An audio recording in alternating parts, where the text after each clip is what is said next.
with us today. Sadly, oftentimes when we're behind the podium in law enforcement, we are delivering news that can be sad and challenging to hear. But today we have really great, positive, wonderful news, not just about our most recent cold case progress, but also in all the progress that we've made and all the successes that we've had with our cold cases in Howard County in recent years. So I'm going to let Chief Durr chat with you about this case that we're announcing today, and also our County Executive, Dr. Ball, will give you some information about our ongoing efforts in cold cases. Chief Durr. Good morning, everybody. It's a beautiful day. I'm pleased to be joined by County Executive Calvin Ball to announce an update in the Howard County's oldest cold case homicide, known to us as the Jane Doe case. In July of 1971, an unconscious woman was found assaulted in a field in Woodstock. She was hospitalized but died 2 months later without ever regaining consciousness. Efforts at the time to identify her were unsuccessful. Now, thanks to advances in forensic technology and tireless work of our cold case unit, we have identified the victim and reunited 2 of her surviving adult children. Jane Doe was born Sadie Bell Murray, September 7th, 1924, in Pennsylvania. At the time of her death in 1971, she went by the name Sarah Sharkey. Howard County investigators had worked for years to try to identify Miss Sharkey. In late 2024, the Department of Justice helped us create and release a composite sketch based on her skeletal remains, but this still did not lead to an ID. The next step was to use state-of-the-art forensic science technology. Our cold case team looked close at all the evidence from 1971 and located biological slides still refrigerated more than 50 years ago. With new technology, a forensic science company was recently able to create a DNA profile. From there, our cold case unit worked to build a family tree using a genetic genealogy search and public records. Detectives found a suspected relative, reached out to him, and through DNA testing proved he was Miss Sharkey's son. Years before her death, Miss Sharkey had children who were placed in orphanages at a young age. Now, 79 and 81 years old, 2 of these adult children, Charles and Mildred, were located during this investigation. Neither knew what happened to their mother or the whereabouts of any possible siblings. This summer, our detectives connected them for the first time in more than 70 years. Charles and Mildred, who live in different states, now talk nearly every day and are planning to meet in person in the coming months. Due to travel challenges, neither could be with us today, but they have expressed gratitude that the Howard County Police Department has helped answer questions that they have long eluded them. And I want to offer my thanks and appreciation to our cold case unit. They put in more than 10 months of tedious work, all in an effort to identify Jane Doe and try to give her family some closure. As a result, her children now have some closure. They now have answers. The investigation into Miss Sharkey, how Miss Sharkey was killed, remains open. Any small piece of information could be useful, and we encourage anyone who may know something to come forward. The progress in this case follows a series of cold case success stories in Howard County in recent years. Thanks to the support and commitment of County Executive Calvin Ball, we are able to offer a reward of up to $30,000 for information in all cold cases. And as I always say as I stand up at this podium, if you commit a crime in Howard County, it doesn't matter how long it takes, we will use every effort we have to identify you, to identify the victims, and bring the perpetrators to justice. At this time, I'd like to invite Dr. Calvin Ball to the podium to say a few words. Thank you, sir. Thank you so much, Chief, and thank you to all of our public safety leaders, our police department, for always ensuring that no crime goes unpunished. Today marks the culmination of our efforts and our persistence in public safety. Since becoming your county executive, we have made solving cold cases in Howard County a priority.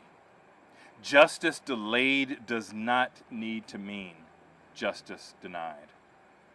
Together with Chief Durr and our law enforcement leadership, we've taken decisive steps to ensure that every unsolved homicide is treated with urgency and the care that it deserves. We've expanded our cold case unit, added dedicated sworn investigators, invested in forensic technology, and increased the reward for information, as the chief said, to up to $30,000. And we also know that we must tell these stories to raise public awareness and to remind our community that we will never forget. Because of these efforts, we've made tremendous progress. Since 2021, we've helped close 3 cold cases, some going back more than 40 years. From the identification and arrest of a suspect in the 1982 murder of Lainey Lee McGadney, to securing justice in the 2020 killing of Rabia Ahmad and her newborn daughter. Each case closed brings healing to families and hope to others still waiting. And today, as the chief noted, we've taken another step forward for our community. For 54 years, a woman who died tragically here in Howard County, known only as Jane Doe, passed away without a name, without family by her side, and without closure. For her loved ones who didn't know what happened to her, this closure hopefully helps with the healing. I want to thank the extraordinary efforts of our Howard County Police Department, particularly our cold case unit, and its partnership with Othram's forensic genealogy experts. Because of their work, we now know her name. Sadie was a daughter, a mother, a member of our larger Howard County family, and today she is no longer forgotten. She's no longer anonymous. She's remembered with the dignity, identity, and honor she deserves. We've come one step closer to solving Howard County's oldest cold case, healing a wound that has been open for more than a half a century. This effort was about restoring a voice that was silenced. This effort was about bringing 2 children now in their 70s and 80s answers they never thought that they would receive. To those children and to all who have lost their loved ones under tragic and unresolved circumstances, please know Howard County sees you. We will never stop pursuing the truth on your behalf. I want to again express my deep gratitude to Chief Durr and our entire cold case unit for their relentless dedication, not only to solving crimes, but to honoring people. Their work reminds us that justice has no expiration date. If you know something about an unresolved case, no matter how small or how long ago, please speak up. Your information could be the final piece of a decades-long puzzle. And to Sadie's family, and to all those still waiting for answers, please know, you're not forgotten.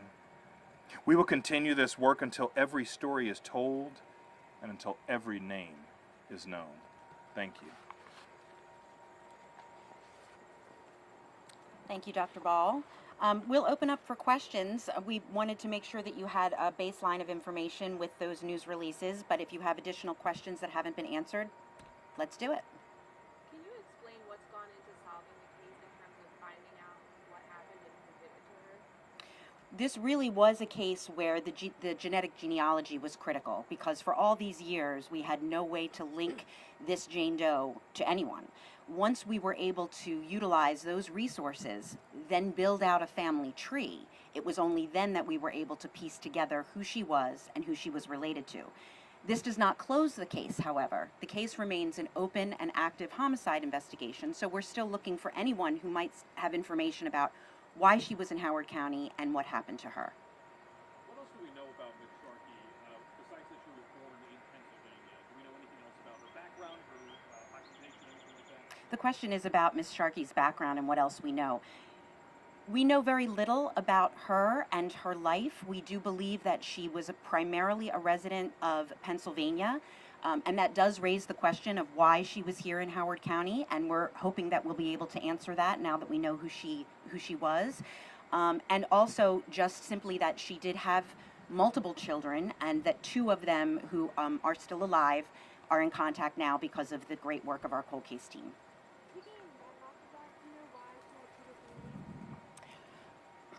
Well, the name change, it's our understanding that Sadie and Sarah are used kind of interchangeably, or were for her as a nickname, and then she was married at some point, so that her name changed over time.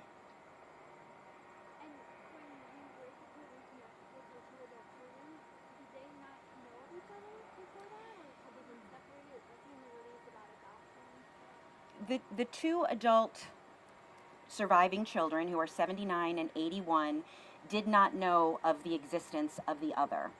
Both believed that they likely had siblings, and I believe that Charles even had gone back to Pennsylvania to try to track down and see whether he could find any blood relatives, but until we put them into contact, they did not know of the other. So was she married at the time of her death? At the time of her death, we don't have any information that she was legally married at that point, but now that we know who she is, we can start to unfold all of the details of her life. Where is the former husband in all of this? Is he still alive? I don't have any information about her marriages or any of the other children who are no longer surviving.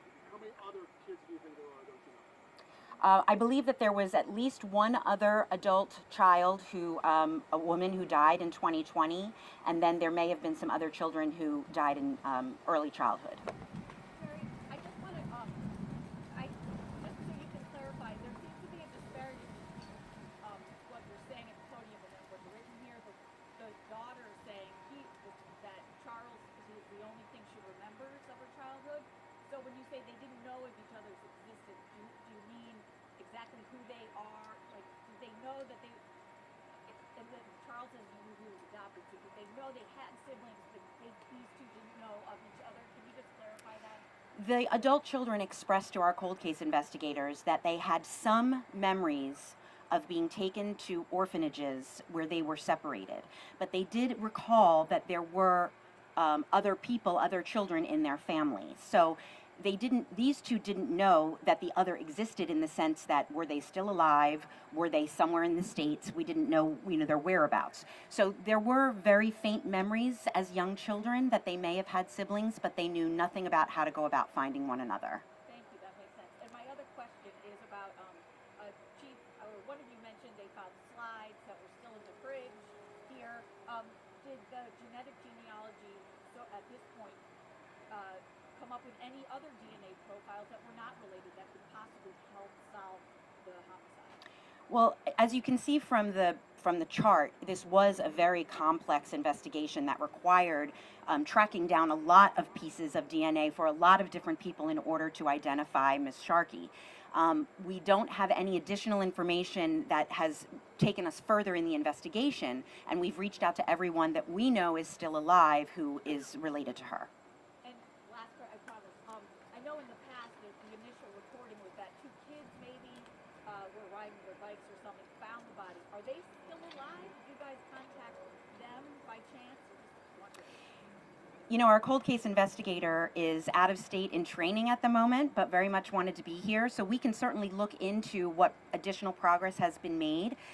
Our goal really was to get this victim identified and to let all of you know that great news, but the work doesn't stop here. This is really now where much of the work begins.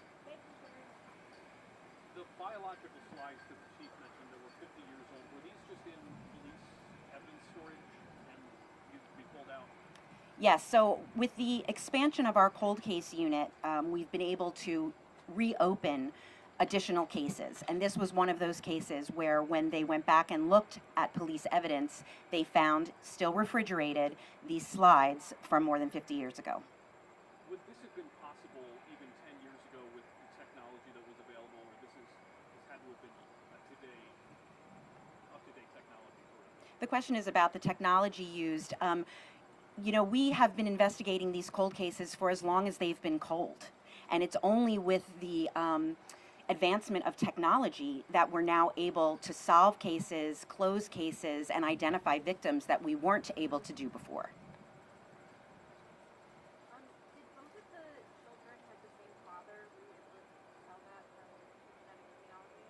I don't know whether the two surviving adult children had the same father. Again, we are hoping to meet with them in person.